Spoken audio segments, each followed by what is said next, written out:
Hey, it's Brian Mudd. This is my cheat sheet for Friday, April 6th.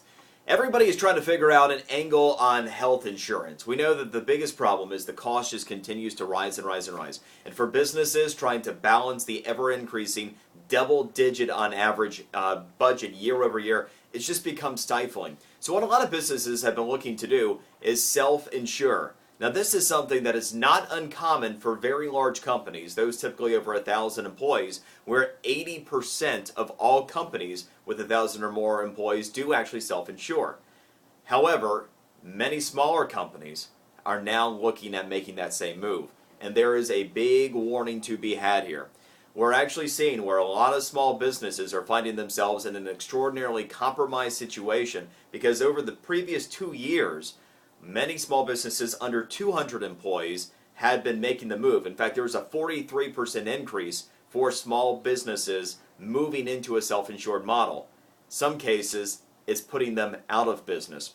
The problem with the self-insured model can be you are the equal in terms of your coverage cost of all of your employees. So if you have a very large company and you have a handful of employees that have very bad health emergencies and use large portions of their health insurance, well, that can get averaged out across the rest of the pool. The problem with small businesses, if you have few employees and one of them has a major life emergency that requires massive amounts of drawing down on insurance, well, that hits across many fewer employees and can send your costs skyrocketing. In some cases, we've seen examples of year-over-year increases of 40% for healthcare policies. And what business in the world can take a 40% year-over-year hit on their healthcare insurance? This is a very important situation.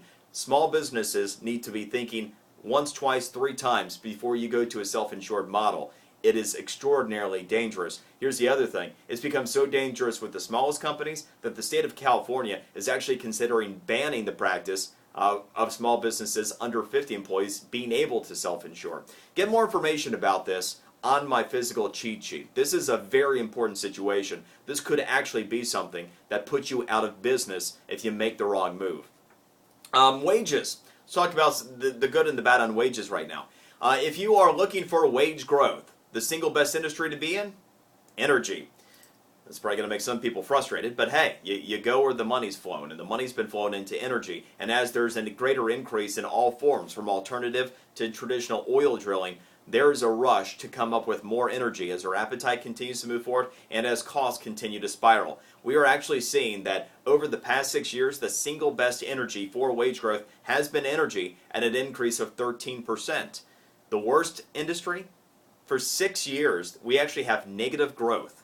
And that's not adjusted for inflation. This is outright negative wage growth, and food service at about 0.2% of a decline over the past 6 years. You throw inflation on top of that, not good to be in food service if you're looking to keep up with the cost of inflation. By the way, I have the complete pay scale index so you can see where you stand in your line of work on my cheat sheet, the physical version as well. I invite you to go there. And let's talk about food inflation real quick. Food inflation, year over year coming out of February, we now have full numbers. It shows that the average thing you would buy in a grocery store increased by 4.5% year over year. Where is it the worst? Beef. 9.8% more expensive year over year. And on the cheaper side, this might surprise you. You actually are getting a better deal by going to the restaurant on average right now than you had been previously. Because the average inflation, average menu increase year over year is 2 to 3% for restaurants, and it's 4.5% at the grocery store. So it's not as though you're necessarily going to spend less if you go to the restaurant. It's just that restaurants haven't increased prices as much as the grocery stores have with the food. So it's a better overall relative deal to go to a restaurant than it was this time last year. That is the cheat sheet for today. Enjoy your weekend. Happy Easter. See you Monday.